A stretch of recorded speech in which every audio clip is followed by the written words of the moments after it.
because there are no temperature gradients available for work, useless radiation.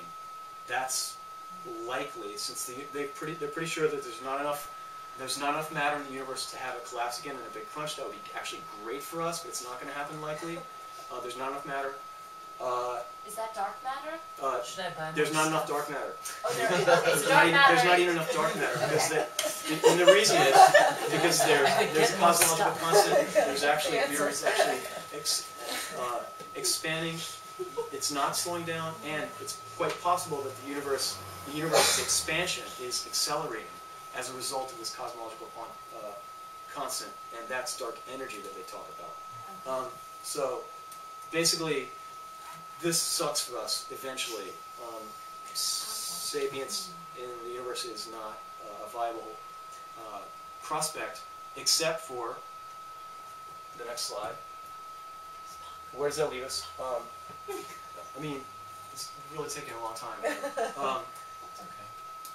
It's fair enough. I'll try to summarize the next few slides. There are ways to get around these things. Basically, what you have to do is you have to create sentience in a box, right? And when I say box, I'm using it rather figuratively. I'm talking about the kinds of computers that haven't been created yet. We're talking about computers that are made up of gases, and these computers compute sentience. They compute all of the things that we take for granted when we talk about creation of new thought, creativity, art. I mean, it's in that definition. So if it doesn't create those things, we wouldn't consider it the kind of sentience that or sapience that we would be interested in, right? So we're still talking about that as a definition. The problem, but go to the next slide. Basically, black holes aren't going to do it for us over the long term, because black holes are a way to gather energy. Over the long term, that's not going to happen because of the expansion of the universe. Next slide. We could try to eat cosmic strings.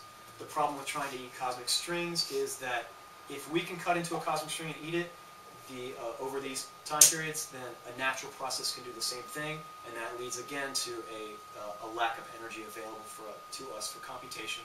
Computation is necessary for sapience, and this is also predicated on the assumption that sapience is computable and digital, and not an analog process, or not necessarily an analog process. Next one. People have said, listen, why don't we just mine the energy inherent in the vacuum? There is energy inherent in the vacuum. Unfortunately, it's like 10 to the negative 49th Kelvin. And again, if you try to mine that, you don't have any way to dissipate the heat, which you're back to not being able to use that energy. There's a guy named Freeman Dyson. He said, okay, get rid of the biology, lower the temperature as the temperature expands, blah, blah, blah. Go into hibernation. Next slide. These guys that I was reading, this Krauss and the other fellow, said basically that Dyson was mistaken, that over the long haul there's not enough energy available for us to continue sapience indefinitely, that at some point there has to be a stop. The real ground level of all that is the fact that you can't get any energy out of the vacuum. That's the essential. And also that the intermittent sapience using clocks, the clocks become the problem because there's a problem with the quantum mechanics that doesn't allow them to continue doing their clock thing. So anyway, sorry I have to compress all this stuff, but is there any escape? Yes, we could wake up out of the simulation. Wormholes would be a great thing if wormholes were naturally occurring, or if we had a way to harness them. Unfortunately, wormholes, the latest thinking on them is it takes an enormous amount of energy to keep a wormhole open, even to pass a few molecules back and forth across. We could create another universe. This is actually quite serious thinking going along here because of the nature of the multiverse thinking that has been in vogue in the past 10 years or so, and the Poincaré recurrence theory, which actually I think you had mentioned, Natasha, which is I don't know it that well, but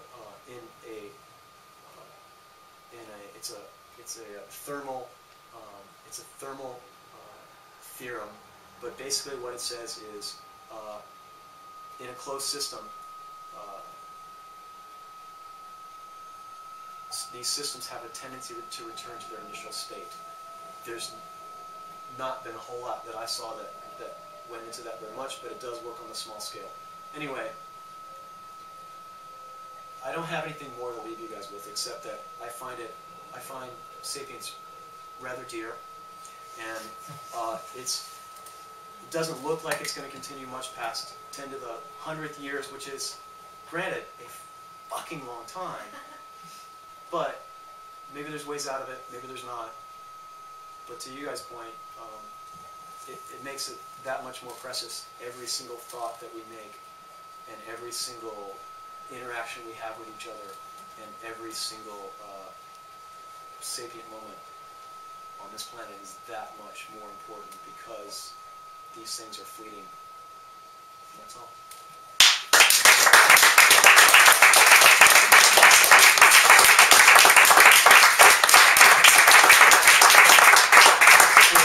I know that it's late for some of you guys.